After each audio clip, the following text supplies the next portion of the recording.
আসসালামু আলাইকুম রহমতুল্লাহি ওয়া বারাকাতুহু। বন্ধুরা কে কেমন আছেন? আশা করি সবাই ভালো আছেন। সো দেখতেই পাচ্ছেন আজকে আমরা একটা ভিন্ন রকমের আয়োজন নিয়ে আপনাদের মাঝে আসছি। এতদিন আপনাদেরকে দেখাইছি আমাদের মাদ্রাসায় সুন্দর সুন্দর যে খাবার আয়োজন করা হয় সেইগুলো।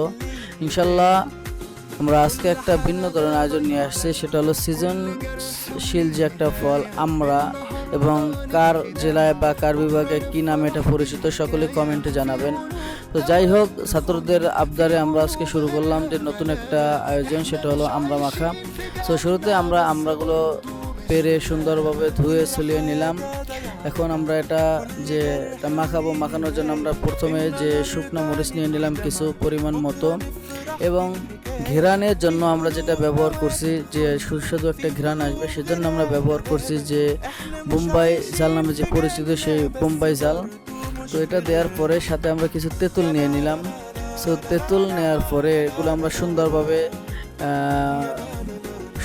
আমরা ফিনিশিং করে আমরা মাখিয়ে নিচ্ছি। তার মধ্যে আমরা ব্যবহার করতেছি সরিষার তেল, এই যে সরিষার তেল দিতেছি, এবং তার মধ্যে পরিমাণ মতো লবণ, এবং কিছু দেখতেই পারবেন সামনে আমরা কিছু চিনিও ব্যবহার করব।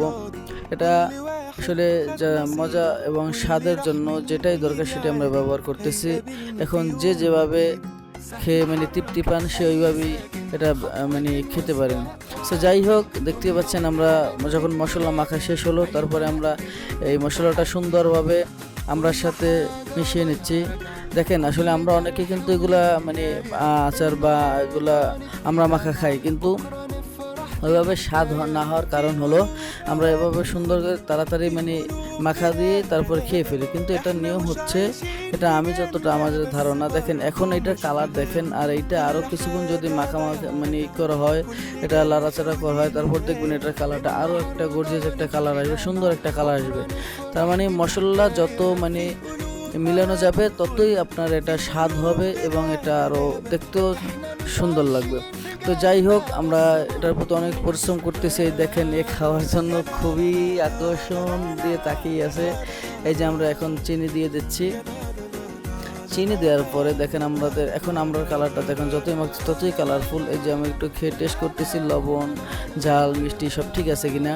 যাই হোক, যখন আমার কাছে ঠিক মনে হলো, তখন আমি পাশের যে আমার যে ক্যামেরাম্যান আছে পিছনে, যে ক্যামেরা ধরা আছে, সেও খাবার খেয়ে দেখছে, বলছে না সবই ঠিক আছে। যাই হোক, তো পরিবেশন কাজ শুরু করলাম। যাই হোক, এই যে বাটিতে দিতেছি এবং এগুলা একে একে সকলকে দেওয়ার চেষ্টা করব, এবং যারা এগুলা ভালোবাসেন তারা অবশ্যই কমেন্টে জানাবেন, এবং আপনাদের সকলকে আমার পক্ষ থেকে দাওয়াত রইল, সবাই আসবেন।